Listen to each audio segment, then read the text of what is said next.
Hello, hello, and welcome to PS10 Radio. This is your host, Anjalon, and today is an episode of self care.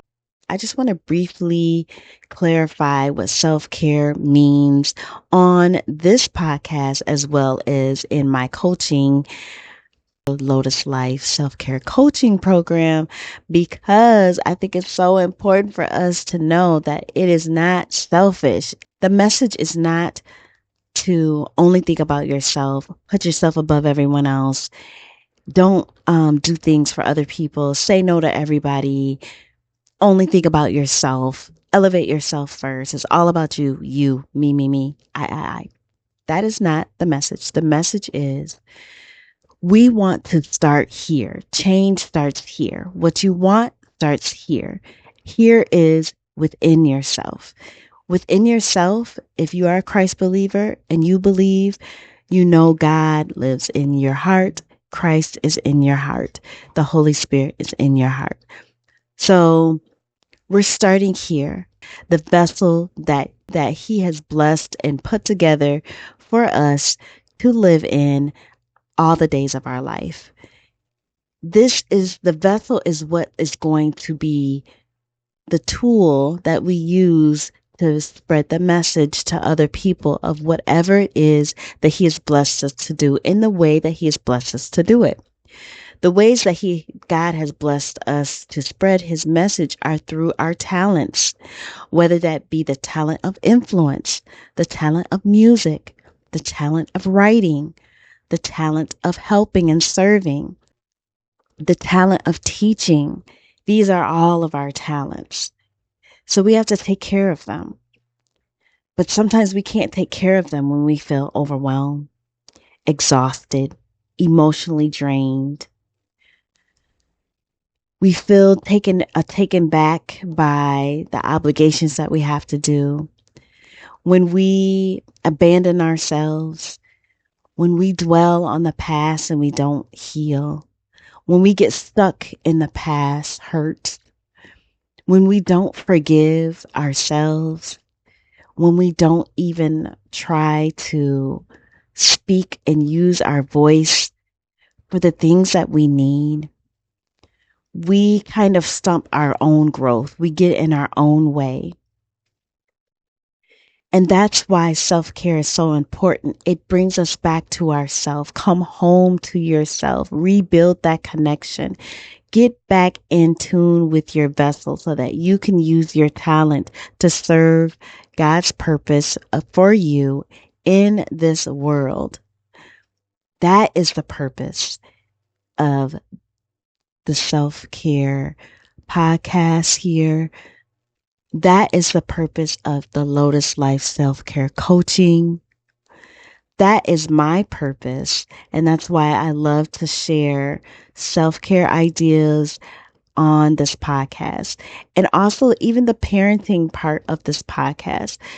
As parents, if we don't have it together, our whole household suffers.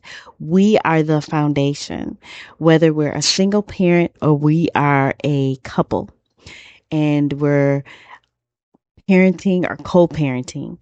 We have to be able to bounce back quickly, right? Because if we're the only person in the house that can drive and we're the only person in the household that has the income, we can't not work. We can't not drive. We can't not be able to make the plans, to execute the plans, to make the dinner, to put the food on the table, to put the clothes in the laundry, to take care of the laundry, to clean the house.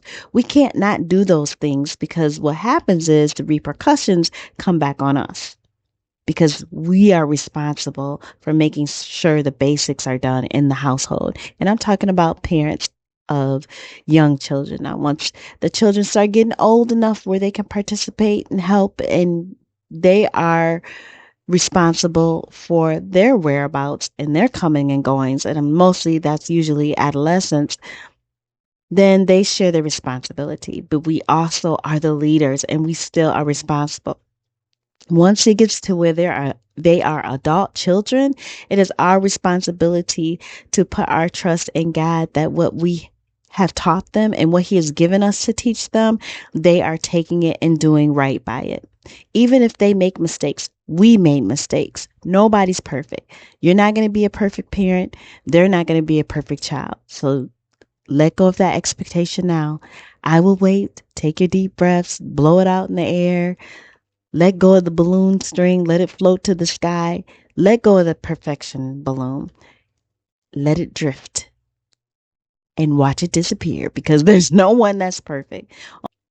So we have to remember that we are not perfect. Don't expect to be perfect. Our children are not perfect. You're not going to always have a perfect environment. But when you notice and when you see that you can do better and you notice that things can be different and you can make things just a little bit better than it was yesterday or just a lot of bit better because you can still do a lot. It doesn't have to be a little bit, but you can take little steps to make a bigger impact, whether that be a routine or a ritual or a tradition that you carry on in your household. And this could even just be for the single person that has no kids, no spouse. Take care of you because when you leave your household, when you leave your house, lock it up, go to work, or even help and volunteer in the community or check on neighbors or anything like that, they want to experience the the bright side of you. They don't want to be the target of lashing out or the target of frustration or feel like they're a burden or get the short end of the stick. They really are expecting you to show up as your whole self. So in order to do that, you got to take care of you. Fill your cup before you leave the household. Fill your cup before you leave the house. Fill your cup before you get in that car. Fill your cup before you leave your bedroom, leave the shower. Fill your cup before you leave bed. That may look like journaling. That may look like praying. That may look like taking your deep breaths and just being in a moment of mindfulness, grateful that you woke up this morning and that you don't feel any ailments. Leaving your room and going out and making a nice breakfast, healthy breakfast, having a healthy beverage to drink in the morning, making healthy choices, making good choices for yourself and your kids and for on behalf of your household or your spouse, making good financial choices. So not necessarily waking up in the morning and putting everything in your cart online and getting everything based on credit that you don't really have or putting everything on, credit or different things that you don't really have the money for. There's a rhyme or reason to it. And so, making good, educated, clear choices for yourself and for your household or on behalf of your household, supporting your spouse, supporting your kids with their activities, your parents, your siblings, your friends, people who are there for you, you're being there for them. So when think about it. We're so busy giving to other people, we forget to give to ourselves. But for that very reason is the main reason why you need to self-care, why you need to care for yourself first before you go out in the world and just start giving, giving, giving, or even before you start asking for things. What have you done for yourself? What have you done for yourself? Start here.